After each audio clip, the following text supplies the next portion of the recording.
श्रीमद् भगवद गीता अध्याय 9 का 11वां श्लोक पढ़ेंगे। आप लोग ध्यान से सुनेंगे तो आपको पूरा स्पष्ट फॉलो कर पाएंगे आप लोग। अजानन्ति माम मूढ़ा,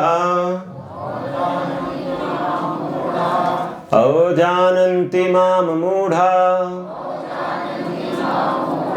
मानुषीं तनुमाश्रितम्, मानुषीं तनुमाश्रितम्, परं भावम् अजानन्तो, परं भावम् अजानन्तो, मम भूत महेश्वरम्, मम भूत महेश्वरम्। जब मैं मनुष्य रूप में अवतरित होता हूँ तो मूर्ख मेरा उपहास करते हैं, ये मुझ परमेश्वर के दिव्य स्वभाव को नहीं जानते।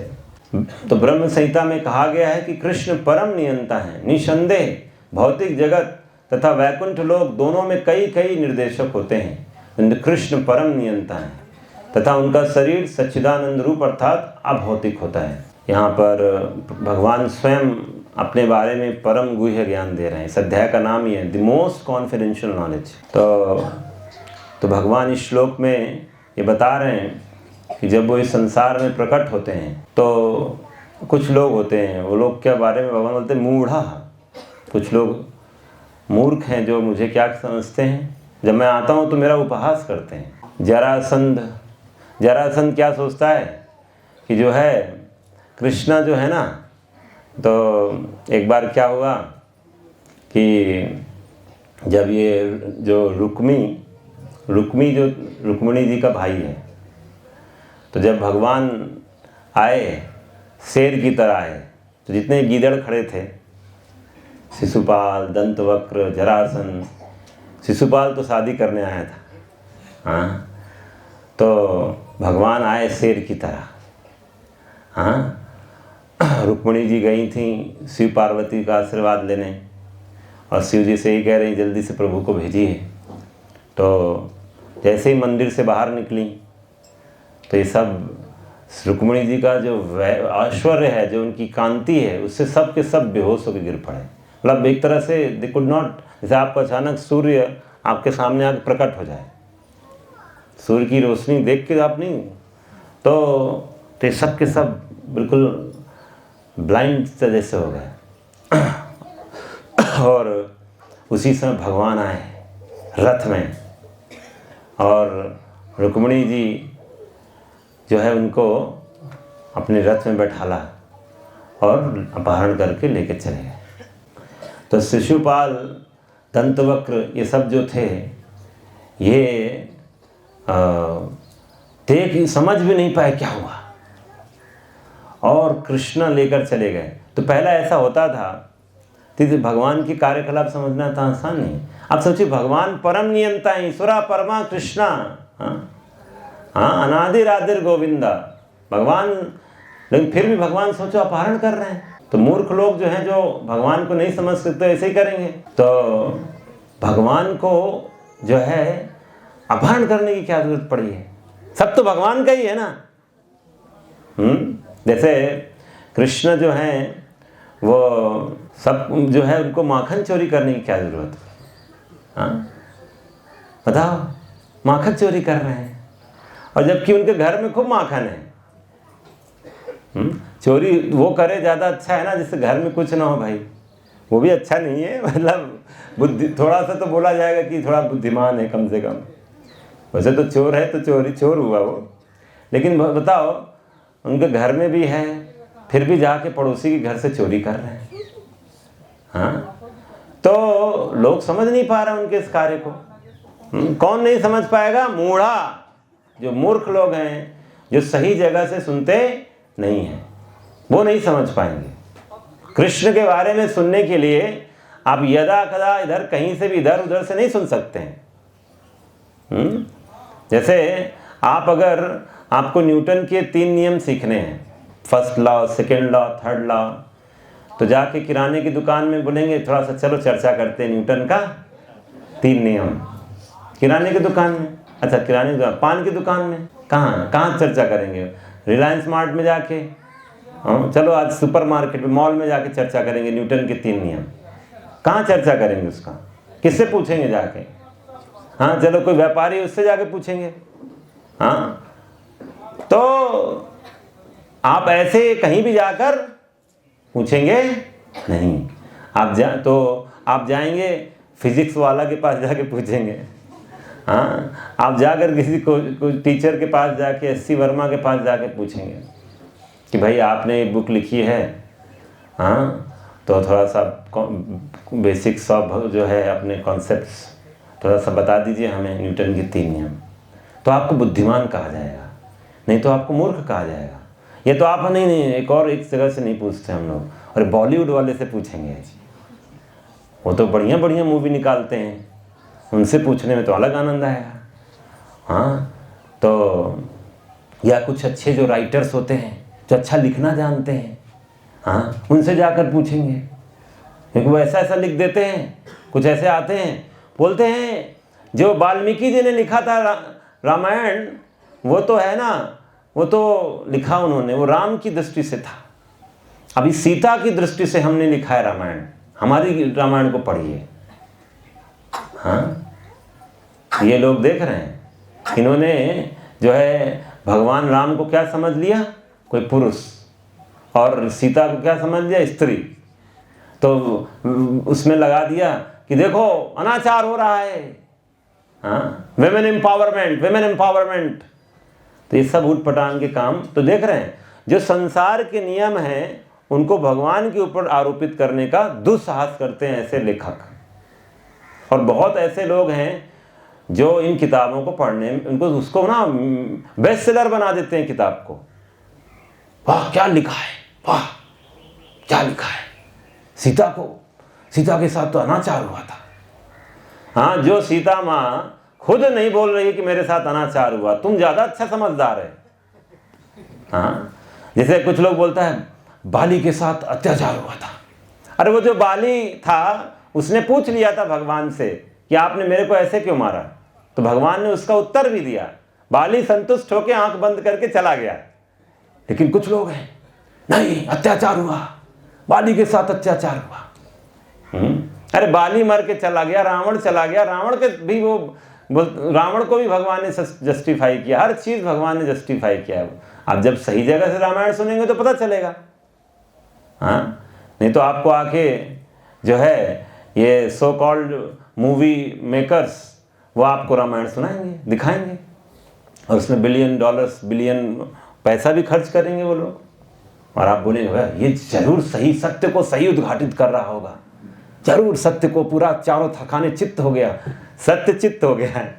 वहाँ सत्य नहीं आएगा, वहाँ उठपटांग के मनोरंजन, आपको जो इंद्रिय तृप्ति, इंद्रिय को भा रहा होगा वो सत्य सुनाएंगे। तो इस तरह से जो है, तो भगवान जो है क्षत्रिय हैं, तो क्षत्रियों में जो है ये प्रथा होती थी कि कोई राजा, उसकी शक्ति को प्रदर्शन माना जाता था जब वो आके ऐसे किडनैप करके किसी को लेके जाए। तो इसलिए भगवान कृष्ण आए, इसको बोलते थे राक्षस विवाह बोलते हैं। There are so many kinds of marriages. जैसे स्वयंवर होता है ना, भगवान राम आए तो सबके सामने, हाँ जो है स्वयंवर के लिए भगवान ने जो शिव धनुष को तोड़ दिया।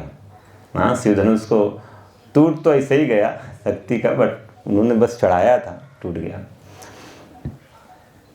वो धनुष जिसको 300 लोग उठा नहीं पाते थे, वो धनुष को भगवान ने एक हाथ से उठा के ऐसे बिल्कुल तान दिया। हाँ तो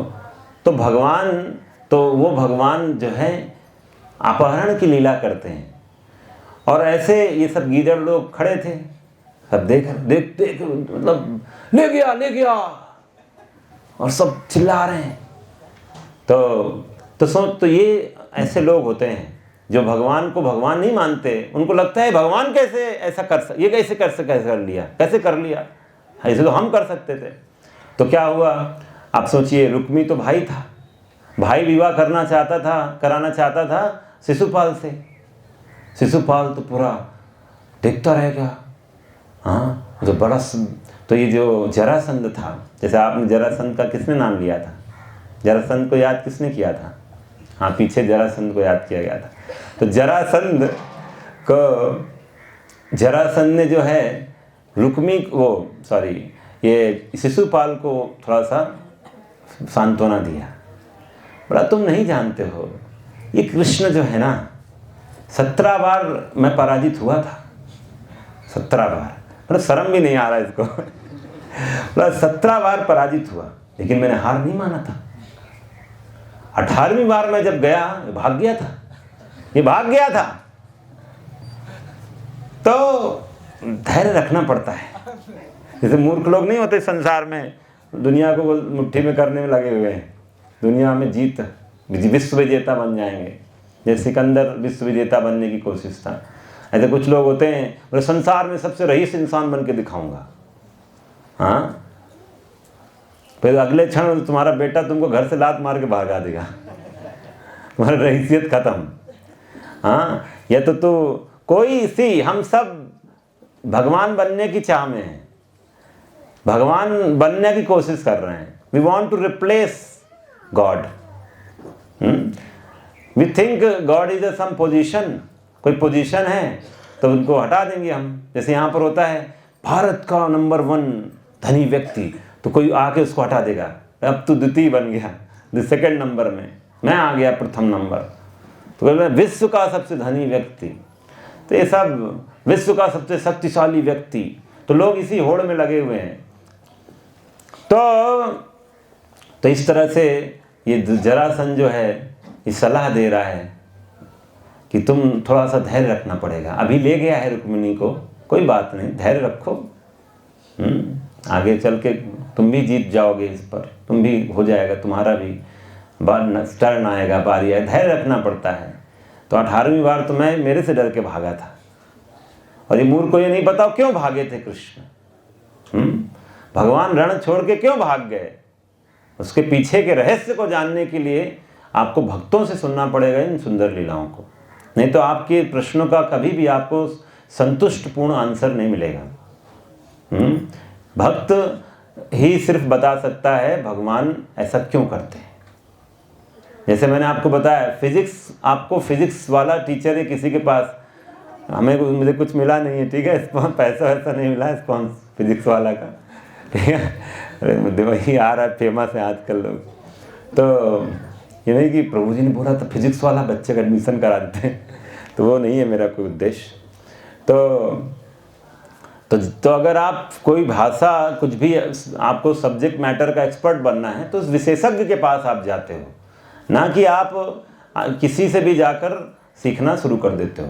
तो जैसे भगवान के विषय में जानना है तो आपको जो भगवान के बहुत क्लोज हैं, निज जन हैं, उनसे सीखना पड़ेगा, उनसे सुनना पड़ेगा। तो यही नहीं तो क्या होगा, इसमें लिखा हुआ है मूढ़ा जो अजानन्ति मां मूढ़ा मानुषीम तनुमाश्रितम, मुझे क्या मनुष्य जैसा समझ जाते हैं लोग। और कुछ ले लीजिए 2-4 नाम। कहाँ से आया आवाज? हाँ, दुर्योधन। हाँ, ये दुर्योधन भी है। हाँ, इनका भी हो जाए थोड़ा। तो दुर्योधन क्या कर रहा है, भगवान को कह रहा है ये कृष्ण को आने दो इस बार, हाँ इसको हस्तिनापुर आने तो दिखाऊंगा मैं कितना बड़ा वैभवशाली हूँ। मतलब भगवान को दिखाना चाहता है। हाँ? भगवान की संपत्ति हम सब हड़पे बैठे हैं, कोई है जो कुछ और किसी का लेकर बैठे हो? सब कुछ तो भगवान का ही है ना आपके पास। कोई है जो बोलता है नहीं मेरा है, तो हम भी मिलने थोड़ा इधर भी हों, दुर्योधन के कुछ रिश्तेदार लोग हैं तो, हाँ कुछ थोड़ा सा दूर के कोई रिश्तेदार हो तो, क्योंकि दुर्योधन तो बनना मुश्किल है आज के समय में। दुर्योधन जैसा भी बल कहाँ है आजकल। तो दूर के रिश्तेदार अगर कोई हो तो हम सब जो है सोचते हैं मेरा संपत्ति है। हाँ, तो दुर्योधन भी ऐसे ही सोच रहा है हस्तिनापुर मेरा है। हाँ, ये कृष्ण तो अभी आ रहा है आगंतुक की तरह, कोई गेस्ट है, आने दो उसको, आने दो, दिखा दूंगा उसको। भगवान को दिखा देगा ये। तो आप सबको पता होना चाहिए, जब भगवान अर्जुन को विराट रूप दिखा रहे थे तो दुर्योधन जैसे लोग तो जैसे चक्की में आटा नहीं पीसता है, हाँ वैसे पीसे हुए दिखाई दे रहे थे भगवान के विराट रूप। हाँ, सबकी हालत, सब कटे जा रहे थे, जो विराट रूप दिखा रहे हैं वहाँ, सब भयानक, सब जितने विपक्ष के थे सब के सब विनाश हो रहा था सब। जैसे आग में कीट पतंग नहीं जाते हैं मरने के लिए, तो वैसे ही भगवान के विराट रूप में जितने सब थे कौरवों की सेना, उनके सहयोगी, सब के सब उस विराट रूप में समाये हुए दिख रहे थे। मतलब युद्ध शुरू नहीं हुआ अभी, लेकिन भगवान की इच्छा से उनका अंत तय हो चुका था। समझ रहे हैं? भगवान ने जब द्रौपदी का अपमान हुआ था भरी सभा में, और पांडवों पे का जब शासनाचार हुआ, भगवान ने उसी समय दृढ़ संकल्प ले लिया था, कोई नहीं बचने वाला है। भगवान अपने भक्तों पर अत्याचार नहीं देख सकते हैं। तो इस तरह से दुर्योधन भगवान को दिखाने के लिए राज्य को बड़ा चका बना के बल्कि दिखा देंगे। रास्ते में पूरा खाने पीने की व्यवस्था, रास्ते में भी मतलब स्वागत के लिए बढ़िया रास्ता जो होता है ना पूरा, जैसे मान लीजिए आप आ रहे हैं तो पूरा लेके मिलने वाले लोग खड़े हुए हैं तो बड़ा स्वागत हो रहा है। तो ऐसे ही पूरा राज्य की कुछ तो सुंदर सजाया, देखकर इम्प्रेस हो जाएगा। और बढ़िया से पकवान 56 भोग व्यवस्था कराया। लेकिन भगवान जो है भाव को देखते हैं। भगवान खुश हैं जो उनको अगर कोई भाव से कुछ भी जो है खिला दे, भगवान खुश हैं। भगवान ने देखा नहीं दुर्योधन को, और दुर्योधन जो है भगवान को जब शांति प्रस्ताव लेकर जा रहे हैं तो भगवान को बंदी बनाने चला है। तो ये सब मूर्खों का कार्य होता है जो भगवान को मनुष्य जैसा समझते हैं। मानुषीम तनुमाश्रितम। तो और जबकि भगवान यहाँ पर क्या बोल रहे हैं, परम भावम अजानंतो, मैं कैसा हूं, परम भावम अजानंतो, वे मुझ परमेश्वर के दिव्य स्वभाव को नहीं जानते हैं। मेरे स्वभाव को नहीं। क्यों? कैसा दिव्य स्वभाव उनका कि मैं भूत महेश्वरम, मैं महेश्वर हूँ, मैं स्वामी हूँ सबका। जैसे प्रभुपाद यहाँ पर उदाहरण दे रहे हैं, जैसे अलग अलग एक देश को चलाने के लिए अलग अलग कंट्रोलर होते हैं। कुछ लोग होते हैं, जैसे मान लीजिए राज्य को चलाने के लिए राज्य मंत्री लोग होते हैं, हाँ, केंद्र को चलाने के लिए केंद्र मंत्री। तो ऐसे ही ओवरऑल प्राइम मिनिस्टर हैं, राष्ट्रपति हैं, सब ऐसे ऐसे अलग अलग कंट्रोलर हैं। वैसे पूरे ब्रह्मांड को चलाने के लिए ब्रह्मा जी होते हैं। ब्रह्मा जी जो है हर बार एक कैबिनेट टीम बनाते हैं जिसमें इंद्र को अपॉइंट किया जाता है। इंद्र के साथ बाकी देवी देवताओं को भी अपॉइंट किया जाता है कि इस बार इंद्र पोस्ट में कौन आएंगे। 7 ऋषियों को अपॉइंट किया जाता है कि कौन जो ज्ञान का सब देखेंगे, सप्त ऋषि लोग। तो इस तरह से हर मनु के टाइम पीरियड में ये मैनेजमेंट सिस्टम बदलता रहता है। लेकिन ब्रह्मा जी जो है उनकी पोस्ट फिक्स रहती है। ब्रह्मा जी जब अपने पूरा काल तक रहते हैं, ब्रह्मा भी ऐसा नहीं है हम मनुष्यों में ही कोई ब्रह्मा बन सकता है, कोई इंद्र बन सकता है, कोई चंद्र बन सकता है।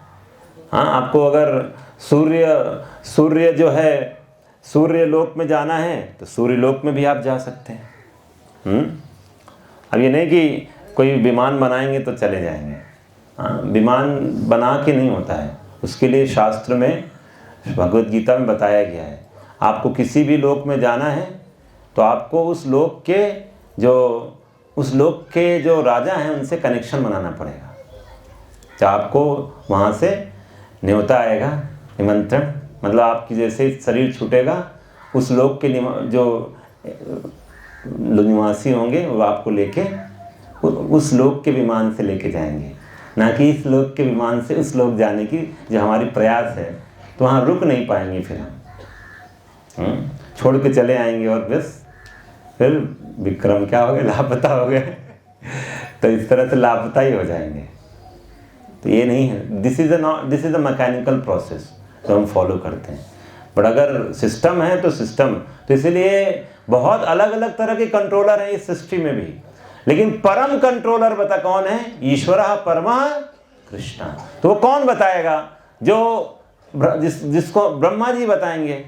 ब्रह्मा जी ही is the person Brahma ji हमारे जैसे नहीं हैं। तो मान लीजिए 70 साल के हम यहाँ पर, हमारे सबसे बुजुर्ग लोग बैठे हुए हैं, और यहाँ पर ब्रह्मा जी हैं, वो जो है उनका जो उम्र लगभग 155 ट्रिलियन ईयर्स है। 155 ट्रिलियन ईयर्स मतलब 311 जो है ट्रिलियन मतलब खरब ना, 311 खरब का उम्र होता है उनका। 311 खरब 40 अरब, तो सोचो, तो 155 खरब साल पृथ्वी के उनकी उम्र है। इतना एक्सपीरियंस होल्डर है, समझ रहे हैं। और ग्रेट ग्रैंड फादर, तो पितामह थे एक्चुअली, पितामह। तो जब वो रणभूमि में लेटे हुए हैं बाणों की सैया में, तब भी वो ज्ञान प्रदान कर रहे हैं। और उसे सुनने के लिए बड़े बड़े लोग आकर आकाश मार्ग में कुछ क्लासरूम सेटअप हो रहा है, कोई आकाश मार्ग से सुन रहा है, कोई पृथ्वी में है, हर जगह अपना सेटअप हो गया है क्लासरूम। तो इस तरह के एक्सपीरियंस होल्डर लोग जब बोलते हैं तो भगवान के बारे में सही ज्ञान प्राप्त होता है। और हम लोग बोलेंगे प्रभु आप क्यों बोल रहे हैं फिर? तो हम क्यों बोल रहे हैं? क्योंकि हम सिर्फ उन्हीं के ज्ञान को रिपीट कर रहे हैं। रिपीट तो किया जा सकता है ना। न्यूटन ने 3 नियम दे दिए थे, ठीक है, लेकिन न्यूटन के हम बोले नहीं, हम आपको चौथा नियम न्यूटन का बताएंगे। तो फिर ऐसे फिजिक्स टीचर के पास कभी मत आइएगा। अब न्यूटन 3 नियम दे के चले गए हैं, आप चौथा नियम कैसे बता सकते हो? तो चले गए। तो वैसे ही भगवान के बारे में जो भी बताना था सही, वो ज्ञान सारा ऑलरेडी रिकॉर्ड किया जा चुका है। भगवत गीता और हमारे अन्य शास्त्रों के माध्यम से सब कुछ रिकॉर्डेड है। अब हमें कुछ नया नहीं लिखना है या सिखाना है, यही बोलना है बस। तो इसीलिए हम आपको बता पा रहे हैं ज्ञान, ठीक है।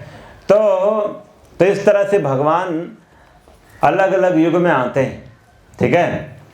लेकिन खासकर ये कलयुग जो है ना, कलयुग बहुत ही खतरनाक युग है। इस युग में, खतरनाक युग में, मतलब अलग अलग युगों में भी, जैसे जब भगवान कृष्ण थे तो द्वारका में थे, तो कोई ऐसे आ गया बनारस काशी में, वो पौन रख करके वो बोलने लगा मैं असली कृष्ण हूँ। वो नकली है द्वारका वाला, हाँ, और 2 नकली हाथ भी लगा लिया, हाँ, और सुदर्शन शंख चक्र गदा पद्म वो भी सेट करके चल रहा है, नकली सुदर्शन। तो वो बोलता था वो नकली कृष्ण द्वारका में, मैं असली हूं। तो उस समय भी कुछ ऐसे लोग थे जो अपने आप को भगवान घोषित किए थे। लेकिन आज कलयुग में हर कोई अपने आप को भगवान बनाने के लिए घोड़े में लगा हुआ है, कंपटीशन होता है। जैसे मैं बताया ना अभी कि मैं सबसे धनी व्यक्ति हूँ, मैं सबसे शक्तिशाली व्यक्ति हूँ, मैं ये हूँ, मैं वो हूँ। इन सब का जब होड़ चलता है, कंपटीशन चल रहा है ना आजकल, तो कंपटीशन एज है, बोलते हैं कंपटीशन कंपटीशन। अभी कल कोई हमारा एक भक्त बता रहा था, कोई कोटा से आया था, कोटा तो आया है क्या, तो बता रहा था 4 लाख लोग उधर कोटा में हैं। एक कोचिंग में तो 2 लाख लोग बैठे हुए हैं, कोचिंग के अंदर 2 लाख, मतलब पूरा एक इंडस्ट्री चल रहा है। और वो 1 साल वहाँ रह गया तो डिप्रेशन में आ गया है। वहाँ बता रहा है जो लोग घूमते हैं बच्चे सब डिप्रेशन में जा रहे हैं, क्योंकि सीट तो 4 लाख नहीं है ना, कुछ कोटा रिटर्न्स आते हैं। कोटा रिटर्न, हाँ, बोल दो कोटा से रिटर्न मारा है हमने। जब वॉर रिटर्न होता है ना, युद्ध से आए, युद्ध भूमि से लड़के आए, तो कोटा से रिटर्न आए। कोटा में फतह हासिल करके कोई आ गया, नहीं तो कोटा पे जो है शहीद हो गए। कुछ बहुत कोटा में शहीद हो जाते हैं, युद्ध भूमि में प्राण देने से वीर गति जो है स्वर्ग प्राप्त होता है। तो कोटा में ऐसा हो गया है। कोटा से जो लोग माता पिता आंख बंद करके बोलते हैं बेटा कोटा जाओ, यहाँ मत रहो, कोटा जाओ।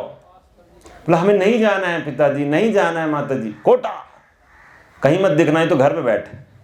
ऐसे ऐसे लोग हैं, कोटा जा, जो पैसा लगेगा बेच देंगे लेकिन कोटा जा तू।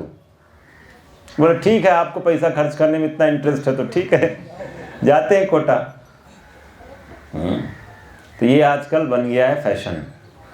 हाँ, सबको कोटा जाना है। तो इस तरह से जो है डिप्रेशन बढ़ रहा है। तो कंपटीशन की वजह से बात हो रहा था, भयानक कंपटीशन है।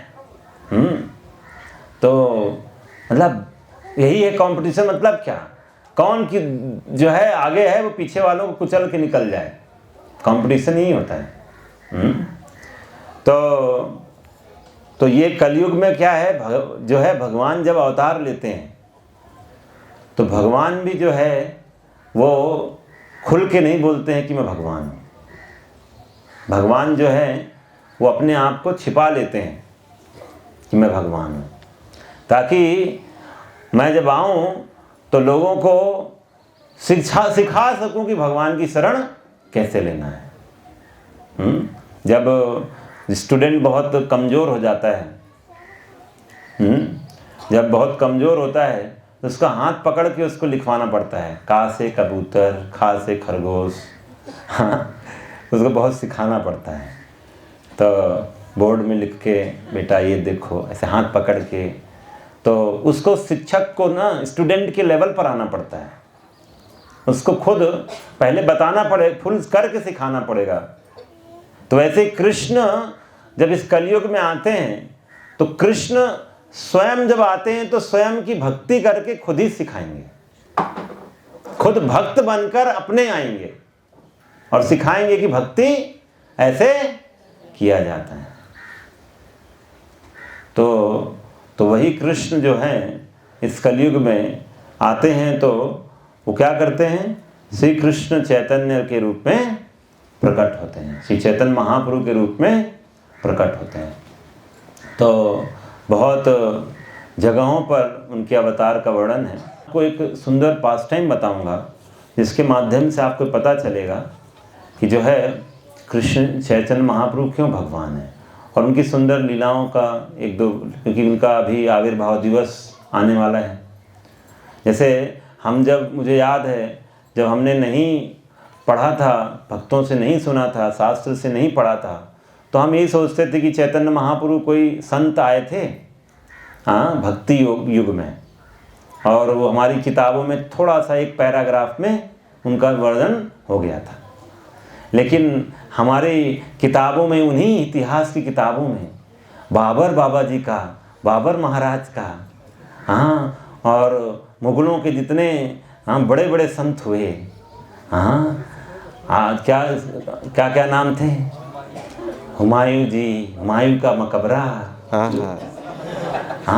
इतना सम्मान पैदा हो गया उसको। जब हम बोलते थे हुमायूं का मकबरा, जरूर वो महान ऋषि, उन्होंने बहुत वहाँ पर ध्यान समाधि लगाई होगी। औरंगजेब का, औरंगजेब का प्रेम भगवान के मंदिरों के प्रति वो तो अटूट है। कभी मतलब इतना दुष्ट था वो, इतना दुष्ट था, उससे देखा नहीं जाता था। आगरा में बैठता था तो देखा नहीं जाता था कि अरे इतना बड़ा मंदिर वृंदावन में नष्ट कर देंगे, तो ऐसा दुष्ट था वो। जगन्नाथपुरी का मंदिर इतना बड़ा, ऐसा कैसे? तो that kind of person he was. तो ये सब असुर थे और उनको हमारे इतिहास के पन्नों में देवताओं के रूप में प्रस्तुत किया गया, भगवान ही बना दिया नेक्स्ट टू। और जो वास्तव में भगवान आए भक्ति योग में, उनको तो छोटा सा पैराग्राफ बना के निपटा दिया। लेकिन आप और हम भगवान को छिपा सकते हैं क्या? आप बोलो नहीं, वो सूरज है, मैं पेपर से कपड़ा से ढक दूंगा। सूरज की रोशनी को कोई ढक सकता है क्या? कोई नहीं ढक सकता है। तो भगवान आए हैं इस कलयुग में, तो वो जो चाहते हैं वो होके रहेगा। ये सब छोटे मोटे जो कीड़े पतंग है ना, चींटी हैं सब, ये आके भगवान की आभा को नहीं ढक सकते हैं। तो श्री चैतन्य महाप्रभु 500 साल पहले मायापुर धाम में, नवद्वीप में प्रकट हुए। और उन्होंने भविष्यवाणी किया था कि पृथ्वी के जो नगर नगर गांव गांव में मेरा मतलब कृष्ण का नाम प्रचार होके रहेगा, और वो सार्थक हो रहा है। अभी उसका जो है ग्रोइंग फेस चल रहा है, अभी मतलब ग्राफ ऐसे चल रहा है, जैसे आपने जो कर्व नहीं देखते हैं, ग्राफ एक्सपोनेंशियल ग्राफ देखते हैं, तो ऐसे बढ़ता है, तो वैसे ही अभी बढ़ रहा है। ठीक है, तो उनकी इच्छा, तो इसीलिए उनके बारे में बहुत जो भक्त हैं उन्होंने सुंदर सुंदर ग्रंथ निर्माण किया। इसमें से मैं एक आपको श्री चैतन्य चरितामृत से, इसमें भागवतम का रेफरेंस लिया गया, अनेक शास्त्रों का रेफरेंस लिया गया, तो उसी से मैं आपको श्री चैतन्य महाप्रभु की दिव्यता का एक 10 मिनट में आपको पास टाइम सुनाऊंगा। तो इनके बारे में, जब इनका जन्म हुआ, होली के दिन जन्म हुआ था, तो होली में हम बड़ा फेस्टिवल करेंगे 25 मार्च को, गौर पूर्णिमा भी बोला जाता है उसको। तो जब इनका जन्म हो गया था, तो इनके जन्म हुआ था जगन्नाथ मिश्रा और सची। इनकी माँ का नाम था सची और पिताजी का नाम जगन्नाथ मिश्रा। तो बहुत अच्छे परिवार में जन्म हुआ था। तो बताते हैं कि इनके जो नाना हुआ करते थे नीलांबर चक्रवर्ती, तो बहुत अच्छे एस्ट्रोलॉजर्स थे, विद्वान थे। तो उन्होंने इनको, इनके जो पैरों के निशान थे तलवे में, वो सब मॉनिटर किया। बोला ये तो कुछ साधारण नहीं है। हाँ, लिखा हुआ है 32 लक्षण महापुरुष भूषण, यही शिशु अंगे देखिए से सब लक्षण। 32 लक्षणों से महापुरुष का बोध होता है, और इस बालक के शरीर में इन सारे लक्षणों को मैं देख रहा हूँ। आप भी थोड़ा देख लीजिए, कुछ हो तो, कहीं पता लगा आप भगवान हो और आपको पता ना हो। हाँ, हो सकता है ऐसे कोई लोग बैठा हो, हाँ प्रभु आप 32 बोल रहे हैं, हमारे 34 हैं। तो थोड़ा हो तो बताइएगा अलग से, एकदम से मत बताइएगा, नहीं तो हृदय हमारा अटैक आ सकता है। आप अगर एकदम से आके बता दिए मैं भगवान, मेरे अंदर भी लक्षण है, तो हम तो डाइजेस्ट नहीं कर पाएंगे। ठीक है, नहीं तो आप थोड़ा सा रेफरेंस लेके भी आना पड़ेगा आपको कि देखो शास्त्र में मेरा प्रमाण है, रांची में जन्म हुआ है, रांची में एक अवतार आने वाले हैं।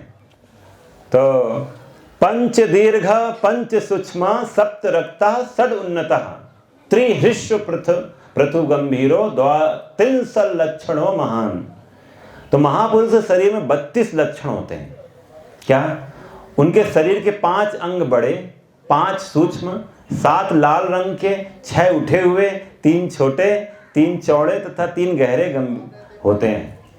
तो मतलब इनका कहने का मतलब है कि मतलब इनमें कुछ विशेषता होती है, कहने का मतलब है। जैसे इनकी विशेषता क्या है? 5 अंग बड़े होते हैं, नाक थोड़ी बड़ी होती है, बाहें, ठुड्डी, आंखें, घुटने, ये सब थोड़ा बड़े, 5 बड़े अंग होते हैं। 5 सूक्ष्म, चमड़ी, अंगुली के छाप, दांत, शरीर के रोएं, सिर के बाल थोड़ा छोटे होते हैं। 7 लाल रंग वाले अंग हैं, आंखें, तलवे, हथेलियां, तालू, नाखून और ऊपर और नीचे के होंठ रेडिश होते हैं। 3 छोटे अंग हैं, गर्दन, जांघ और जो लिंग है। 3 चौड़े अंग होते हैं, कमर, ललाट, वक्षस्थल, ये चौड़े होते हैं। 3 गहरे अंग हैं, नाभि, वाणी और प्राण। इस तरह से ये शास्त्र का वर्णन जो है बताया गया। और ये सारे लक्षण किसके अंदर हैं? श्री चैतन्य महाप्रभु। लिखा है नारायणेर चिन्ह युक्त श्री हस्त चरण, यही शिशु सर्वलोके करीबे तारण। बोलते इस बालक की हथेलियों तथा तलवों में भगवान नारायण के सारे लक्षण हैं। यह तीनों लोगों को उद्धार करने में समर्थ होगा। इन्हें नीलांबर चक्रवर्ती बोल रहे हैं। और क्या बोलते हैं? यही तो करीबो वैष्णव धर्मेर प्रचार, यह हिते हबे दुई कले कुलेर निस्तार। यह बालक वैष्णव संप्रदाय का प्रचार करेगा और अपने मातृ तथा पितृ दोनों कुलों का उद्धार करेगा।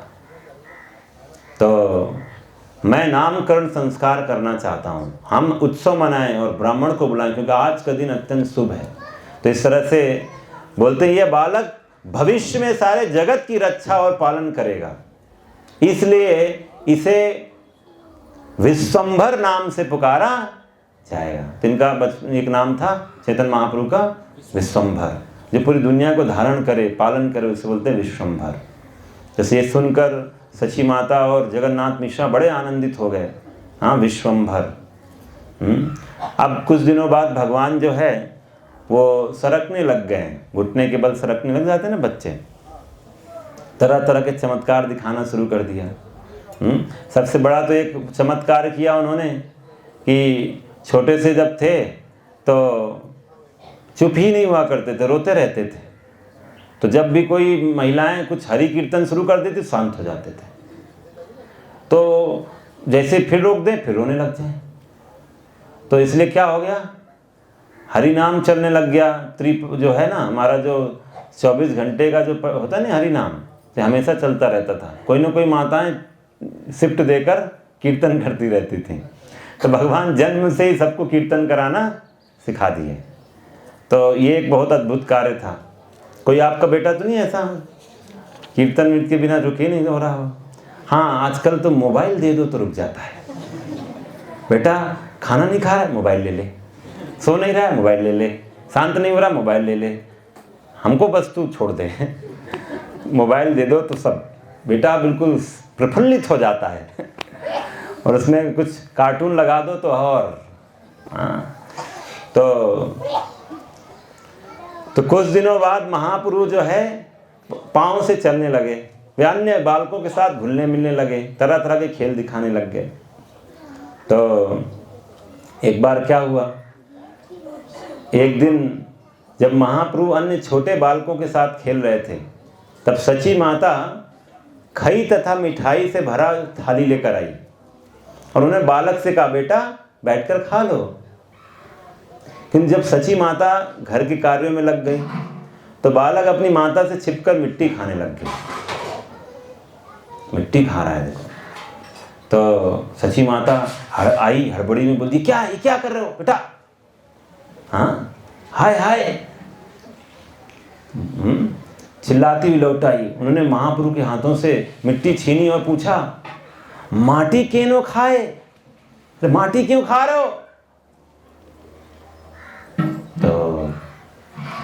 तो रोते हुए बालक ने अपनी माता से पूछा, केने करो रोष? अरे नाराज क्यों होती हो माते? आपने मिट्टी तो खाने के लिए मुझे दी थी थाली में, इसमें मेरा क्या दोष है? थाली में क्या क्या दिया था? आइटम भूल गए क्या? क्या क्या था? खई क्या होता है वैसे? लावा। हाँ, लावा। चलिए, तो मीठा जो बनता है ना लड्डू जैसा वो, और मिठाई, ये दोनों दिया था। बोला खई संदेश मिठाई तथा अन्य सारे खाद्य पदार्थ मिट्टी ही हैं, मिट्टी के ही तो रूपांतरण हैं, सब मिट्टी से ही तो आए हैं। और यह भी मिट्टी है और वो भी मिट्टी है। तो आप थोड़ा विचार करिए, इसमें अंतर क्या है? जैसे कुछ भी आप खाते हो सब मिट्टी से ही तो आता है। तो बोला मिट्टी ही तो है, तो मिट्टी डायरेक्ट खा ले रहे, क्या प्रॉब्लम है? तो ये जो बात बोली छोटे से बालक ने जो बोली है ना, ये बहुत बड़ी बात बोल दी है। ये एक्चुअली ये मायावाद है कि सब कुछ तो भगवान है।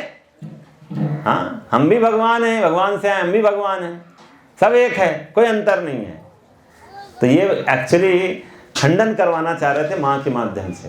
बोले शरीर मिट्टी का विकार है और खाने की वस्तुएं भी मिट्टी के विकार हैं, तो आप मुझे क्यों दोषी ठहरा रही हैं? सच्ची माता तो वो तो भक्त है ना, उसको पता है क्या बकवास कर रहा है।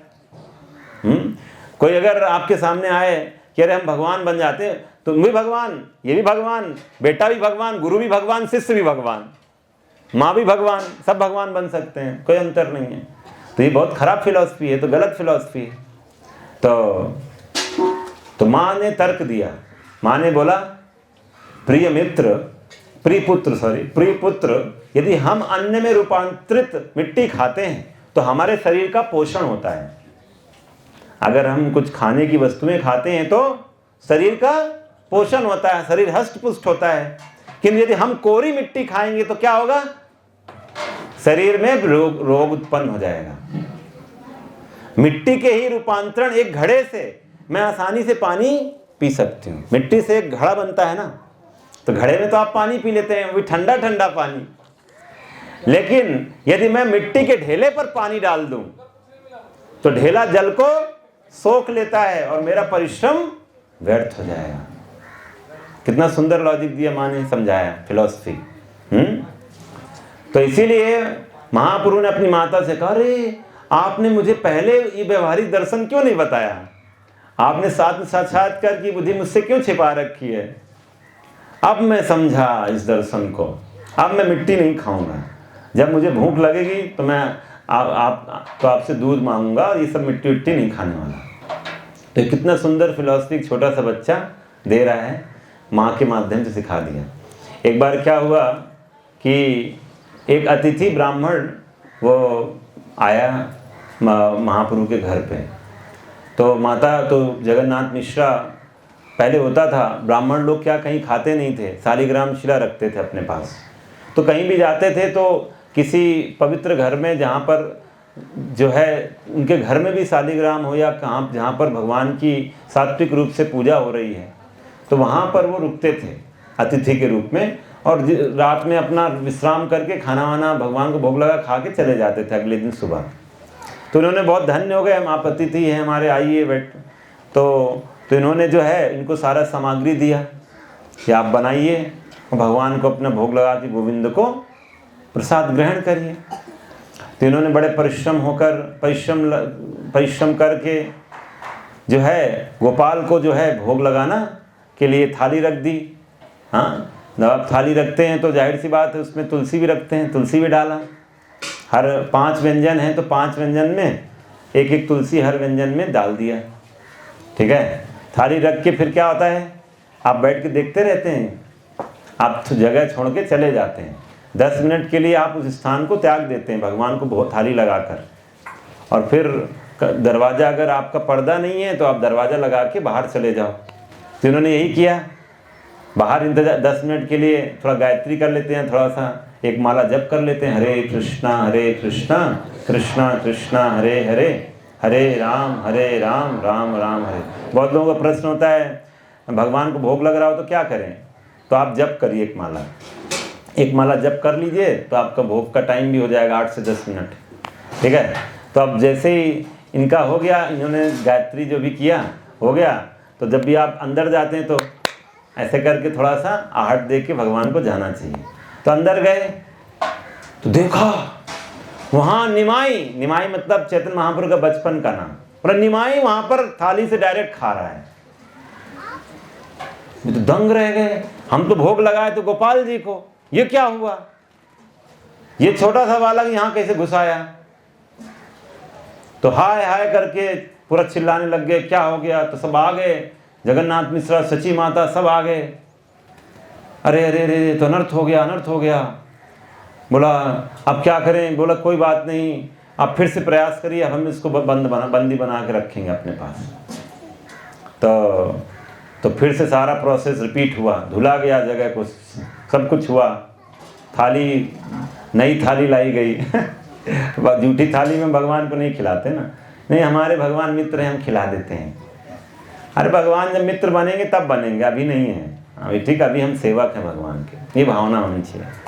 तो जूठा थाली में नहीं, तो उन्होंने फिर से थाली नया, सब कुछ व्यवस्था नया, सब कुछ हुआ, और फिर से भोग बना, तुलसी डाला गया, और फिर भोग के लिए मंत्र पढ़ा गया, जिससे हम भगवान को पढ़ के फिर उसके बाद छोड़ के फिर चले गए। फिर वही हुआ रिपीट, फिर से आ गए निमाई और फिर से खाना शुरू कर दिया। अब तो बिल्कुल हार मान ली, बोला अब तो मैं ठीक है, रात हो गई काफ़ी, अब मैं ठीक है, आज गोविंद की यही इच्छा कि आज मैं भूखा ही रहूं। और सब इसको निमाई को बहुत डांट रहे हैं, क्या तुम, हाँ जगन्नाथ मिश्रा ही बहुत गुस्सा हो रहे हैं कि ये बालक कैसे आ जा रहा है, क्या हो रहा है। फिर फाइनल 3rd टाइम जो है फाइनल प्रयास किया गया, तो जो है निमाई, जब वहाँ निमाई फिर से आया, लेकिन अब निमाई बोल रहा है उस ब्राह्मण से, मतलब तुम बार बार भोग का मंत्र पढ़ता है, वो जो भोग का मंत्र जिस गोपाल को तुम बुला रहे हो वो मैं ही तो हूँ, अब मुझे बुलाते हो और जब मैं आता हूँ खाने तो बोलते हो खा क्यों रहो। तो इस तरह से उन्होंने अपना सुंदर बाल गोपाल का रूप दिखाया किसको? उस ब्राह्मण को। और ये ब्राह्मण तो बिल्कुल गदगद हो गया, आनंदित हो गया। हाँ, होश बोला, होश ठिकाने आ, मतलब होश से बेहोश हो गया, इस तरह से हालत, मतलब इतना आनंदित हो गया खुशी के मारे कि जो है वो बोला आज मेरा जीवन धन्य हो गया है। और मैं बहुत भाग्यशाली हूँ। लेकिन महाप्रभु ने एक बात बोला उसको, बोला तुमको मैंने बता दिया है, लेकिन तुम किसी को अगर बताया तो समझ लेना तेरा नाश हो जाएगा। ये इन्फॉर्मेशन किसी को बताना नहीं। लेकिन आप बोलोगे अरे आप तो बता रहे हैं, आप तो हमें बता दिए और भगवान तो उधर मना किए थे, ये कैसा चक्कर है? तो भगवान जब उस समय स्वयं प्रकट होकर लीला कर रहे थे। और मैंने आपको शुरू में बता दिया, श्री चैतन्य महाप्रभु वो छिप कर आए हुए हैं, जानबूझकर वो अपने बारे में दूसरों को बताना नहीं चाहते हैं, तो इसलिए उन्होंने मना कर दिया था उस समय। लेकिन अब उनके छिपे रहने का कोई औचित्य, अब पूरी दुनिया को पता होना चाहिए कि श्री चैतन्य महाप्रभु कृष्ण स्वयं है, कृष्ण तो भगवान स्वयं। तो इस तरह से जो है भगवान ने अपना सुंदर बाल गोपाल रूप उस ब्राह्मण को दिखाया। लेकिन ब्राह्मण किसी को कुछ नहीं बोला और आनंदित होकर उस जगह से चला गया। तो ऐसे ही एक बार एकादशी था, तो एकादशी में महाप्रभु ने, एकादशी होता है जैसे अभी एकादशी आया था ना, तो एक बार एकादशी था, तो एकादशी में दो भक्त थे, हिरण्य और जगदीश। वो जबरदस्त पकवान बनाए, 56 भोग पूरा तैयार करें। एकादशी के दिन आपका व्रत होता है, भगवान का व्रत थोड़ी होता है। तो भगवान तो अन्न खा सकते हैं ना, तो उनके लिए बढ़िया भोग चढ़ाया। अब ये छोटे से बालक हैं, रो रहे हैं, रोज जा रहे हैं। बोला कैसे चुप होगा? बोला मुझे ना हिरण्य और जगदीश के घर में कुछ बन रहा है आज, मुझे वहाँ का पकवान लाया जाए। ये गए देखे तो उस दिन हिरण्य और जगदीश ने बहुत अच्छा पकवान बनाया था।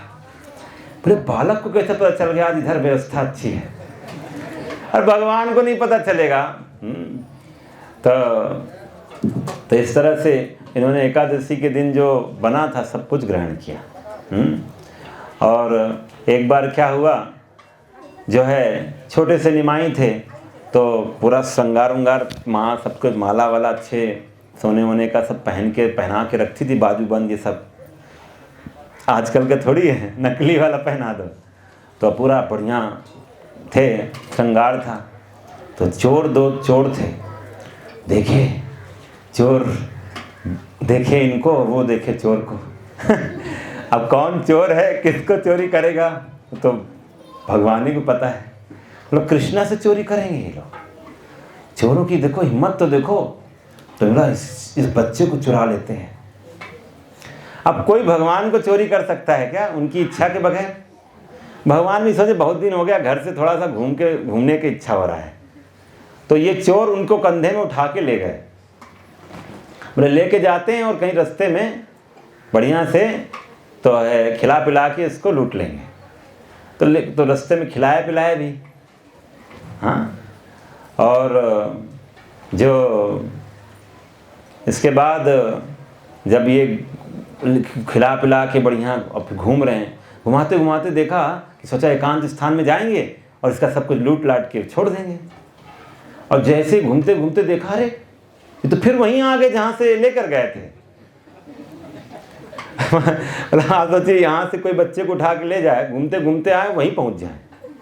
अब लेकिन वहाँ आए तो भगवान की जो इल्यूजरी एनर्जी, भगवान की भ्रामक माया शक्ति से वो जो है उनको पता भी नहीं चला और वो वहीं पर आके पहुंच गए।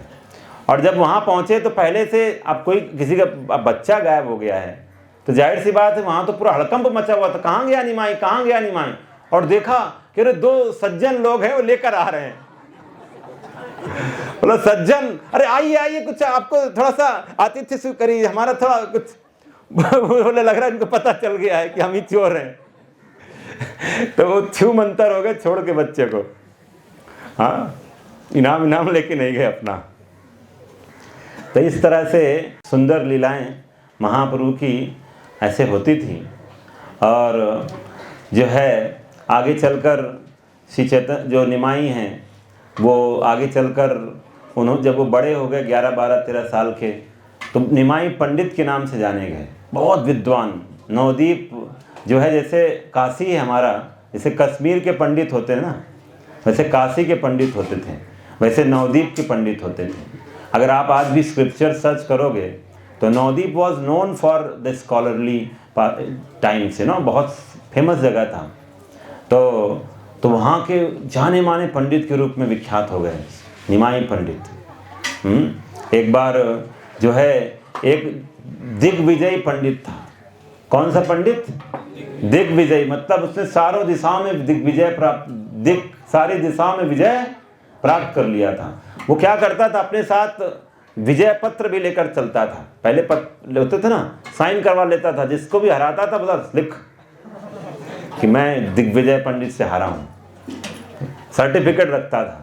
घोड़े में, घोड़ा नहीं हाथी में चलता था, घोड़े साथ में रहते थे, पूरा ऑपुलेंस था, जहाँ भी जाता था पूरा उसका नाम होता था। तो वो जो एक बार, अब उसको पता चला कि नवदीप में बहुत पंडित हैं, काशी कश्मीर सब पराजित करके आ गया था। हरि बोल।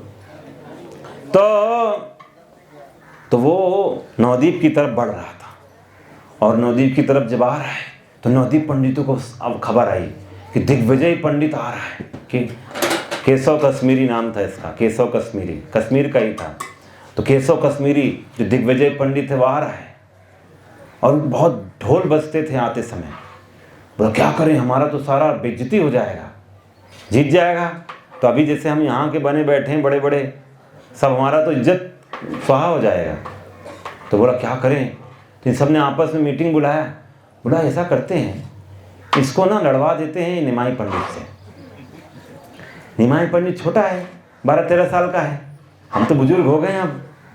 हाँ, और कितना शर्म की बात है, जिंदगी भर का जो कमाई है इज्जत सब माटी हो जाएगा। तो बोला बच्चे से लड़वा देते हैं। अगर बच्चा से हार गया तो बोलेगा तू बच्चे से हार गया, हमसे क्या करेगा तू मुकाबला। और अगर बच्चा जीत गया, मतलब बच्चे से हार गया तू, और अगर बच्चे को जीत गया मतलब बच्चे से ही तो जीता है, तो कौन सा बड़ा काम कर दिया। तो लाइक दैट उन्होंने क्या किया, निमाई से डाइवर्ट कर दिया। बोला हमसे नहीं, हम निमाई से जाइए। तो निमाई पंडित के पास गए। निमाई पंडित का अपना, पहले तो ऐसा नहीं होता था कि हाईटेक डिजिटल क्लासरूम होता था। पहले पेड़ के नीचे बैठते थे, गंगा के किनारे तट पर, सुंदर जैसे हम आप लोग कांके डैम के किनारे बैठे हुए हैं। हाँ, पेड़ वेड़ भी है देखिए, बीच में थोड़ा रखना ज़रूरत पड़ गया क्योंकि इतना छाया नहीं है, तो आप बैठ के श्रवण नहीं कर पाते। तो लेकिन माहौल ऐसे ही था, प्राकृतिक, थोड़ा बस कंक्रीट है, बाकी पीछे का माहौल वैसे ही है। तो सब बैठे हुए थे। ये आया, बिल्कुल शाम का समय हल्का हो रहा था, गंगा और गंगा के किनारे सुंदर माहौल था। तो ये आए तो भगवान तो जान गए कौन आया है। हाँ, ये ऐसा व्यक्ति था कि जिसकी जीवा में सरस्वती हमेशा विद्यमान रहती थी। जो भी बोलता था सरस्वती बोल रही है समझो, ऐसा था। मतलब कभी गलत जीवा से निकला नहीं है। सरस्वती की विशेष भक्त था,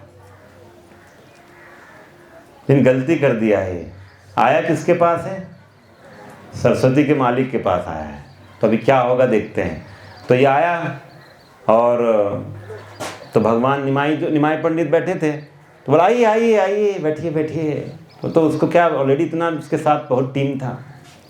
तो आप तो बहुत विद्वान हैं, थोड़ा गंगा, तो हम बोले आपको कांके डैम की महिमा सुना दीजिए। तो उसे कितना गंदगी है उस पर बता दीजिए। तो ऐसे गंगा मैया की पवित्रता की, गंगा मैया का गुणगान कर दीजिए आप। तो गंगा की महिमा में तुरंत ऑन द स्पॉट संस्कृत में श्लोका बनाने लग गया। गीत ऐसे नहीं, कुछ भी गीत के रूप में गाता चला गया ऑन द स्पॉट, 100 के 100 सुनाता चला गया, धारा प्रवाह। ये नहीं कि पहले हम सोचेंगे इसमें अलंकार सही है क्या है, पूरा उसके मुंह से फ्लो से निकला गंगा की महिमा में। सब हो गया, सब तो दंग रह गए, तूफान की रफ्तार से बोल रहा था श्लोक। और फिर भगवान बोला, वाह अति उत्तम। हाँ, लेकिन आपने ना इस बीच में एक श्लोक आपने बोला, इसे भवानी भरतुर, ऐसे ऐसे करके निमाई पंडित ने कई जगह पर गलती निकाला। बोला इसमें आपने भवानी भरतुर कह रहे हैं, आप कह रहे हैं भवानी का सेवक है ये, ऐसे ऐसे पूरा उसको सोचने लगा, अरे मैं तो तूफान की रफ्तार से बोला था। इंसान स्मरण करने की तो बात स्मरण नहीं कर सकता है, ये तो गलती बता रहा है। और गलती बताया उसके बाद ही चुप, मुंह से इसके जवाब नहीं निकल रहा है उत्तर में। अब आपसे कोई बोले कि आपने ऐसा क्यों शब्द इस्तेमाल किया, अरे चुप। अब इसके साथ पूरी टीम भी थी जो बैंड बाजा, अब ये चुप। और तो साथ में जो बैठे थे भगवान की निमाई के जो कौन थे, जो शिष्य, हंस रहे हैं ऐसे कर रहे हैं, पूरा सब हंसने की कगार पे थे बिल्कुल कि आ गए हम केसर कश्मीरी। तो क्या हुआ, तो ऐसे करके जैसे मजा लेने वाले थे, भगवान ने शांत की, नहीं ठीक है, हो सकता है आप बहुत दूर से यात्रा करके आए हैं, आप घर जाइए, थोड़ा सा आराम करिए, कल मिलते हैं, कल फिर से चर्चा होगी। ये घर गया, हाँ बेशरम के मारे इसका तो हालत खराब, सरस्वती माँ के सामने जाके गिड़गिड़ाने लगा, रोने लगा, मैं ऐसा क्यों हुआ। पूरा जब सो गया तो स्वप्न में सरस्वती जी आई, ये इसको दर्शन दी। बोला तू जिनके सामने गया था ना, वो उनके सामने तो मैं भी जाके बोल नहीं सकती हूँ, मैं भी जाके उनके सामने खड़ी नहीं हो सकती हूँ, मेरे प्रभु हैं जिनके सामने तू खड़ा हुआ था। और तू बात कर रहा है कि हाँ कि तेरी जीवा में बैठ के, तो इसलिए जो है तुरंत अगली सुबह जाएगा तू और उनसे माफ़ी मांगेगा। तो दिग्विजय पंडित तुरंत फटाफट भोर में उठे हैं और भगवान इंतजार कर रहे थे गंगा के किनारे, आएगा, और तुरंत जाकर उनके चरणों पर गिर पड़ा दिग्विजय पंडित। और भगवान तो भक्त वत्सल हैं, तो जो भगवान के भक्तों का भी सम्मान करते हैं उनका भी भगवान सम्मान करते हैं। जैसे बानासुर था, शिव जी का भक्त था, तो शिव जी का भक्त था इसलिए उसकी 1000 भुजाएं में 998 तो काट दी, 2 भुजाएं रख दी, बचाया, मारा नहीं उसको। तो भगवान कभी कभी अगर कोई सच्चे रूप से शरण लेते तो छोड़ भी देते हैं। तो शिव तो यहाँ तो चैतन्य महाप्रभु बहुत दयालु बता रहे हैं, तो उसको उसके घमंड को भी चूर चूर कर दिया, लेकिन उसको जो है उसका अपमान होने नहीं दिया। ये है भगवान। और दिग्विजय पंडित जो है अपना इस्तीफा दे दिए, अपनी पोस्ट